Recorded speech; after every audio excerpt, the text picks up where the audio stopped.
दोस्तों 1 जुलाई 2024 से पूरे देश में नए कानून लागू हो चुके हैं। दोस्तों महिलाओं को उनकी पैतृक संपत्ति भी पुरुषों के समान ही अधिकार दिया गया है दोस्तों। लेकिन महिलाएं शादी के बाद अपने माता पिता का घर छोड़ देती हैं दोस्तों, और वो अपने पति के घर में रहती है दोस्तों। और ऐसे में कहने के लिए तो वो उनका घर हो जाता है, लेकिन इससे उन्हें पति की संपत्ति पर उन्हें कोई हक नहीं मिलता है दोस्तों आमतौर पर यही माना जाता है कि पति की संपत्ति पर पूरा हक पत्नी का होता है, जबकि ये बात पूरी तरीके से सही नहीं है दोस्तों पति और ससुराल की प्रॉपर्टी पर पत्नी का कितना अधिकार होता है और क्या सुप्रीम कोर्ट का जजमेंट है दोस्तों। नए कानून भी लागू हो चुके हैं दोस्तों। आज हम लोग इस वीडियो में यही समझने वाले हैं कि एक बहू, एक पत्नी का पति और ससुराल की प्रॉपर्टी पर कितना अधिकार होता है दोस्तों पति की संपत्ति पर पत्नी का अधिकार पहले समझ लेते हैं दोस्तों ज्यादातर लोग यही मानते हैं कि पति की संपत्ति पर पूरा जो हक होता है वो पत्नी का होता है दोस्तों, लेकिन ये बात पूरी तरीके से सही नहीं है। इस संपत्ति पर पत्नी के अलावा, जो पति की संपत्ति है दोस्तों, उस पर पत्नी के अलावा परिवार के बाकी लोगों का भी अधिकार होता है दोस्तों। और अगर कोई संपत्ति पति की कमाई हुई है तो उस पर पत्नी के साथ साथ उसकी माँ, उसके बच्चों का भी अधिकार होता है दोस्तों। और अगर किसी व्यक्ति ने अपनी वसीयत बना रखी है दोस्तों, तो उसकी जब उसकी डेथ होगी या उसकी मौत होगी तो उसके बाद जो नॉमिनी होगा उसको संपत्ति मिलती है दोस्तों, और वो नॉमिनी उसकी पत्नी भी हो सकती है। वहीं अगर किसी व्यक्ति की बिना वसीयत के मौत हो जाती है दोस्तों, तो उसकी संपत्ति में पत्नी के अलावा माँ और बच्चों में भी बराबर बंटवारा किया जाता है दोस्तों।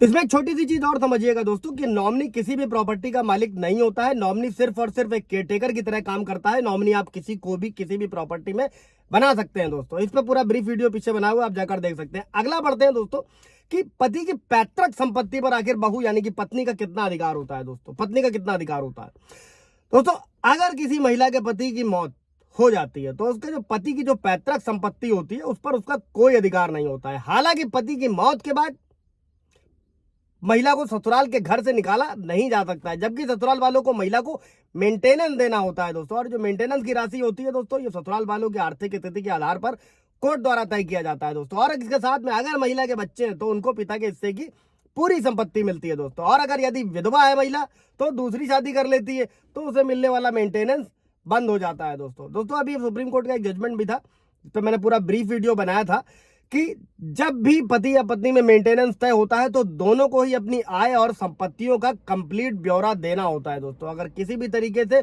आय या संपत्ति का ब्यौरा छुपाया जाता है तो मेंटेनेंस भविष्य में रद्द किया जा सकता है दोस्तों। इसके बाद समझते हैं दोस्तों, कई सारे व्यूअर्स के सवाल रहते हैं, उनके मन में शंकाएं रहती हैं, परेशानी रहती है कि तलाक होने पर महिला की संपत्ति में क्या अधिकार होगा दोस्तों, पत्नी का क्या अधिकार होगा दोस्तों। अगर किसी महिला का पति से तलाक हो गया है और वो पति से मेंटेनेंस मांग सकती है। इसी के साथ में अगर पति और पत्नी दोनों की ये आर्थिक स्थिति के आधार पर तय किया जाता है। और तलाक के मामलों में जो मंथली मेंटेनेंस के अलावा दोस्तों वन टाइम सेटलमेंट का ऑप्शन भी मिलता है दोस्तों। तलाक के बाद अगर बच्चे मां के साथ रहते हैं तो पति को उनका भी भरण पोषण देना होता है दोस्तों। इसे में यह भी समझिएगा दोस्तों कि तलाक की स्थिति में पत्नी का अपने पति की संपत्ति पर कोई भी अधिकार नहीं होता है दोस्तों। हालांकि महिला के बच्चों का उनके पिता की प्रॉपर्टी पर पूरा अधिकार होता है दोस्तों। वहीं अगर पति पत्नी की कोई ऐसी संपत्ति है दोस्तों जिसमें वो दोनों मालिक हैं, दोनों का पैसा लगा हुआ है, तो उसका बराबर बंटवारा किया जाएगा कोर्ट द्वारा दोस्तों। इसके बाद बढ़ते हैं दोस्तों स्त्री धन। अभी एक मेरे व्यूअर्स का भी सवाल था स्त्री धन को लेकर कि वाइफ जो है वो स्त्री धन लेकर चली गई है दोस्तों, तो इसको समझिएगा, इसको सुनिएगा अच्छे तरीके से, उस पर किसका अधिकार होता है दोस्तों। हिंदू कानून के हिसाब से स्त्री धन पर सिर्फ और सिर्फ बहू का ही स्वामित्व होता है दोस्तों। दरअसल विवाह से जुड़े जो भी रीति रिवाज होते हैं, जो भी फेस्टिवल्स होते हैं, उत्साह होता है, समारोह होता है, इस दौरान महिला को जो कुछ भी मिलता है, यानी कि बच्चे के पैदा होने से लेकर शादी से लेकर एंगेजमेंट से लेकर चल हो, अचल संपत्ति हो, गिफ्टेड संपत्ति हो, कुछ भी हो, उस पर सब पर महिला का ही अधिकार होता है।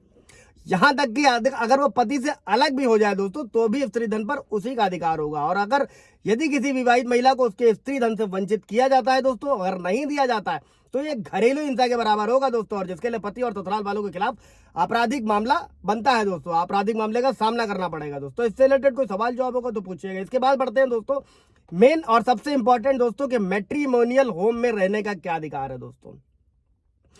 वाइफ साथ नहीं रह रही है या साथ रहने जा रही है, इसको समझिएगा मैट्रिमोनियल होम में रहने का बहू का क्या अधिकार है। बहू समझ सकते हैं, पत्नी भी समझ सकते हैं दोस्तों। Hindu adoption act, maintenance act 1956, Hindi में बोलते हैं इसको हिंदू दत्तक और भरण पोषण कानून के तहत दोस्तों हिंदू पत्नी को अपने मैट्रिमोनियल घर में रहने का अधिकार है। भले उसके पास उसका स्वामित्व तो ना हो दोस्तों, भले ये एक पैतृक घर हो, ज्वाइंट फैमिली का घर हो, या फिर स्व अर्जित संपत्ति का घर हो, या फिर किराए का ही घर क्यों ना हो दोस्तों। हालांकि अगर ससुराल वालों की स्व अर्जित संपत्ति हो तो उनकी सहमति के बिना विवाहित महिला उसमें नहीं रह सकती है दोस्तों, क्योंकि इस संपत्ति को शेयर्ड प्रॉपर्टी यानी साझा संपत्ति के तौर पर नहीं लिया जा सकता है दोस्तों। इस पर भी सुप्रीम कोर्ट के 2 अलग अलग जजमेंट उस पर वीडियो बनाया हुआ है, आप जाकर देख सकते हैं। इससे रिलेटेड कोई सवाल जवाब होगा तो पूछिएगा। Thank you.